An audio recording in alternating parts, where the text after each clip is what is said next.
So Hake does make a valid point too, Bastiat, that outcomes for kids raised by single moms are far worse than even single dads, which you had stated you were raised by a single dad. And that's not really arguable, is it? Like the stats do bear all of that out. If I accept those, I'll accept that. Then what I would say is not that I would even dispute that that's possible. I would just dispute the idea that it's because women are kind of innately, X, Y, or Z. I would probably say, look, there are a lot of complex reasons that that's the case, and we should ameliorate those reasons. Various forms of inequality and discrimination, and things that make it harder to raise a child, as a single woman, than make it, to raise a child as a single man. You basically just kind of baseline a little more economic opportunity, especially in years prior. Today, it's a lot closer than it's ever been. I would say that the disparity is much less, and I would hope that those statistics sort of bear out that the outcomes are probably better now than they were in years past. But I guess kind of the point I was getting at, and not maybe really. They're not great. They're not great. You know what I mean? But I wouldn't expect. Why do you for think, single kids? I guess the heart of it is like, why do you think that the outcomes are better for single fathers than they are for even single mothers, and that the worst outcomes seem to come from people who are raised by single moms in this society? Well, if we're speculating, I'll speculate. Sure. If we're speculating, I would say that probably if you're a single parent, the most important thing that you can get is help with, your child. And as a man, you're likelier to have more money because you're going to have a job where you're making a little more money because of the disparities in incomes for a variety of reasons. You're going to have more money to get more help, to get better outcomes for your kid. That would be my hunch, is that basically men are just bringing more resources to the table. Otherwise, there's still one person, right? They still have the same most fundamental challenge of just being one person to do a job that typically, we imagine two people would do better at doing.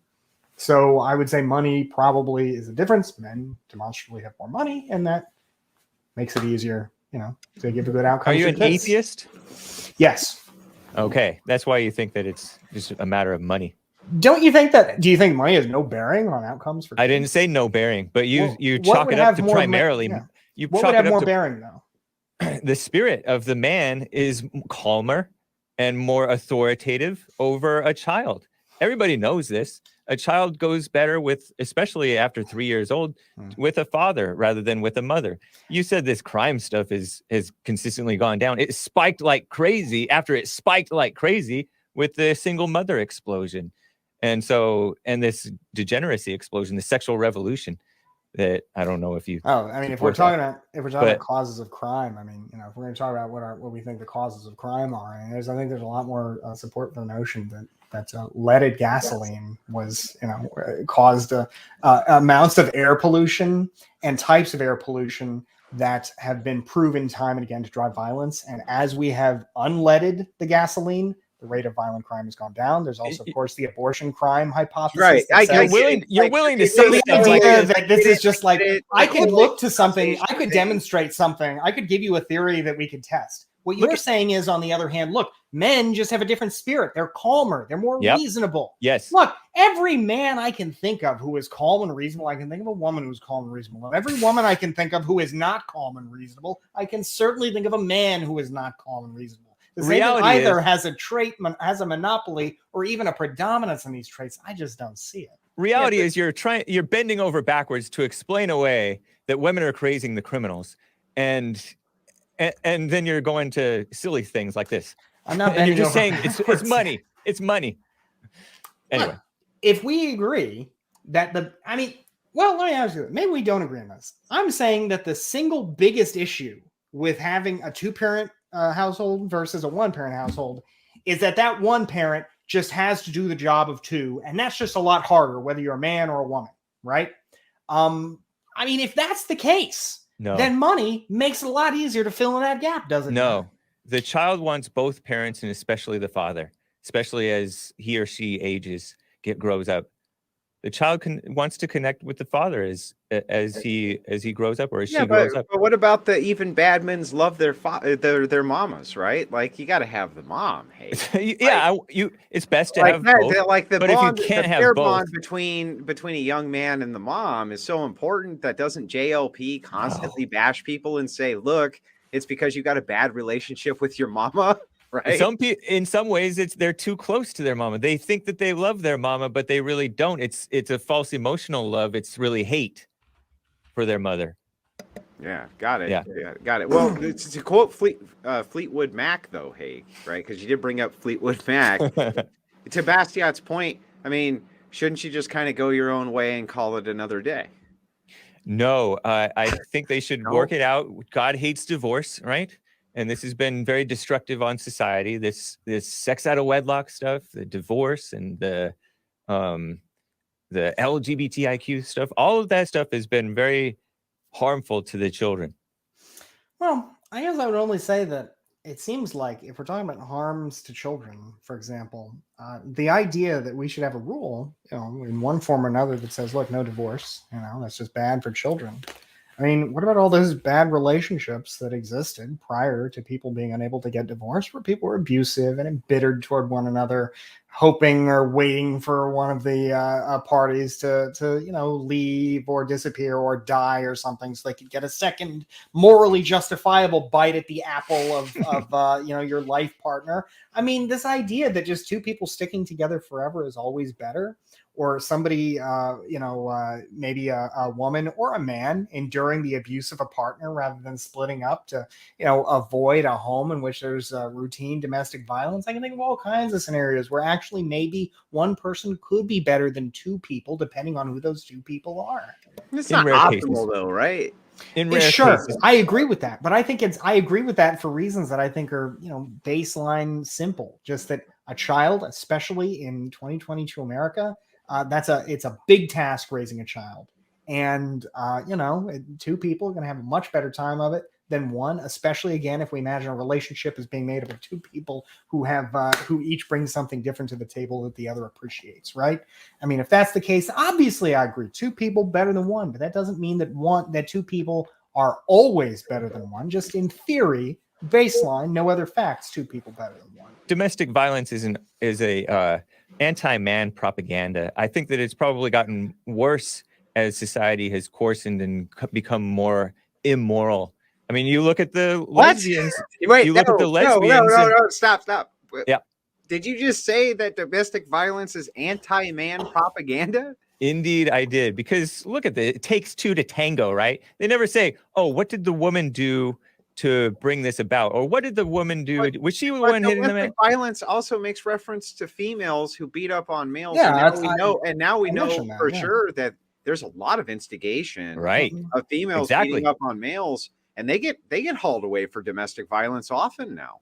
I know, but that's not the line about domestic violence. When this guy was talking about domestic violence, that he was thinking about. I specifically said men abused by women too. I did say that. All right. But we all know that it is anti-man propaganda, and men and women fight.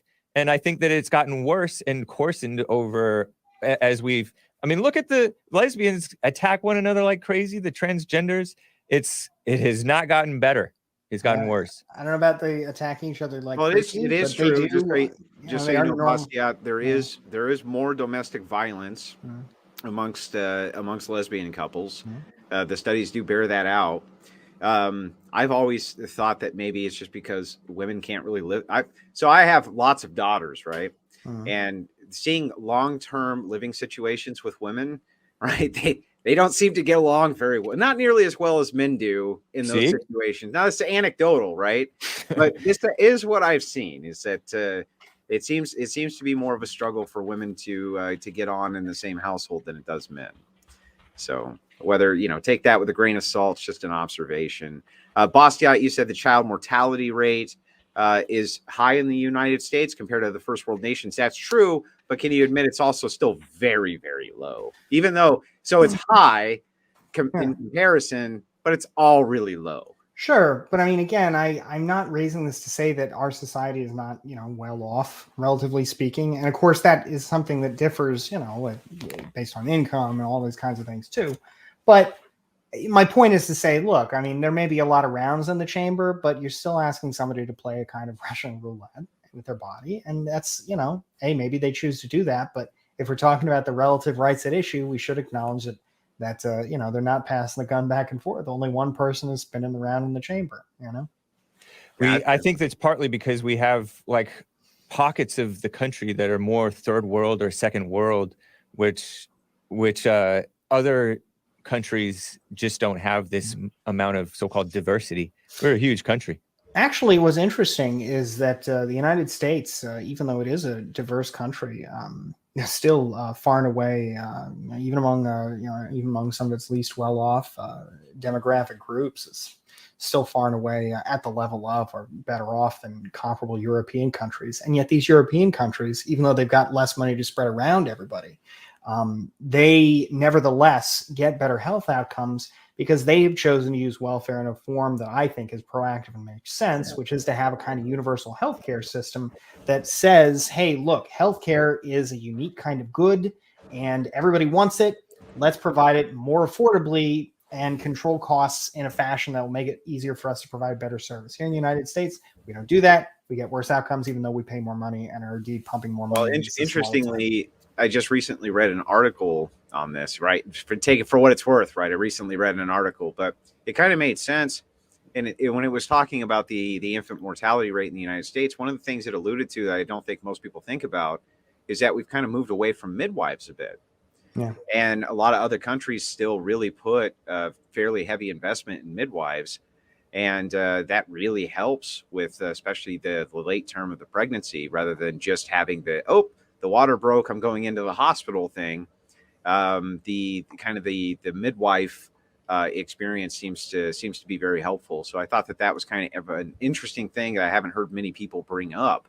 Kind of the fact that, hey, women are pretty good at that, right? They're pretty good at understanding the labor pains and understanding all these things that a lot of the doctors really aren't that great at. So I think when I was on Hippy Dippy Roundtable recently about Biden's thing, somebody said that the European supposedly socialist countries are focused on preventative so-called healthcare or medicine, whereas ours is more aimed at treating once we have a problem. And you know what? I think that the subsidizing that we've done has had a corrupting influence and just spiked and gotten and the meddling between the government and the medical world has increased the costs and made things worse and less efficient in a lot of different ways. I guess the only thing I'd say is that seems to be in kind of another example of the point I was making earlier, where, in just about every country in the world, people want, and by people, I mean men and women, want public goods to guarantee kind of life's basic essentials like emergency care, for example. They don't want, if you pull them in your ass, they don't want people to die for lack of care if something can be done about it. And in a situation like that, what we've done in the United States is we've done basically the worst of all worlds, because we do guarantee that we do have that kind of baseline guarantee. If you need to go to the emergency room, they can't turn you away until they've basically patched you up enough to where in one form or another you can walk out. And it's a little more complex than that, but that's the basic idea. In fact, Ronald Reagan put that one in. That's in 1986. May have been a mistake. Well, you may say it's a mistake. I don't know. I don't think it's a mistake in the sense that I think the policy goal issue is important, right? We want people to get emergency care rather than, die in the street or whatever. But the downside of doing it that way, as opposed to doing it the way that you described, the preventative care system, guarantees for preventative care too, is that now people use the emergency room as their primary healthcare provider because that's the one that is provided for. Well, if we could have a system that provides for that preventative care, people don't want to go to the emergency room at 3 a.m. if they can help it. They'd rather go to the doctor once or twice a year. And that ultimately comes at less cost to the taxpayer than a system where people are going to the emergency room all the time. And that's, again, another form where, hey, look, maybe all taxation is theft. I agree with that. But there are some forms that are better than others. I think that's an example. That's the second time you said that based ass shit that taxation is theft, Bastiat. Second time you put it in your opening. I actually took a special note that said, Bastiat, taxation is theft, question mark, based. Yeah, it is theft. It's just there's no other way to organize society. Theft will happen. It's just we can either be robbed by Mad Max or we can be robbed by a government of our consent as a democracy and all that. But it's happening one way or another. We can just make it better or worse. We have a society of makers and takers. and we're trucking in all of these takers, and it's causing problems.